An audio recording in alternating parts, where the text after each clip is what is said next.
Molt bon dia a tothom, benvinguts al Postcat. Anem a continuar amb l'anàlisi detall a detall, pregunta per pregunta, de l'examen del cos superior, part específica...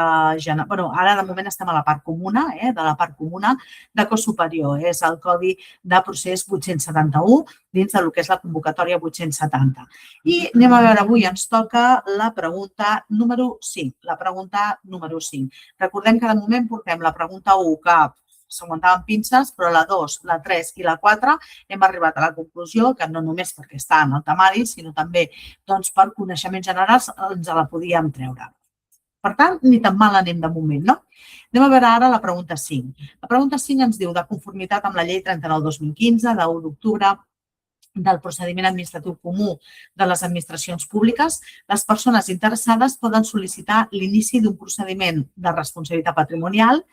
La A diu en qualsevol moment, la B diu en el termini màxim de 6 mesos, la C diu quan no hagi prescrit el seu dret a reclamar o la D en el termini de 18 mesos. Nosaltres hem de recordar, i a més això ja hem insistit molt a les classes, que al tanto, perquè és una cosa molt preguntable, el termini, hi ha un termini de prescripció que és d'un any.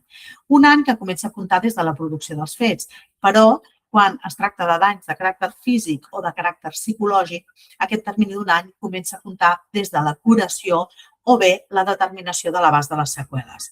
Per tant, el termini, el que sí sabem segur és que és d'un any. Aquí no ens demanen des de quan comença a comptar, ens parla de termini. Per tant, en qualsevol moment, no senyor, és en el termini d'un any. En el termini de 6 mesos, no senyor, és en el d'un any. Aquesta diu quan no hagi prescrit el seu dret de reclamar, molt genèrica, però a veure, seguim llegint.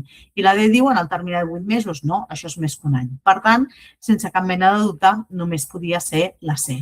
En el nostre cas, aquesta pregunta l'haguéssiu trobat en el tema 28 i en concret a la pàgina 4 que fa aquesta explicació del termini de prescripció. Per tant, una altra que també tenim perfectament controlada.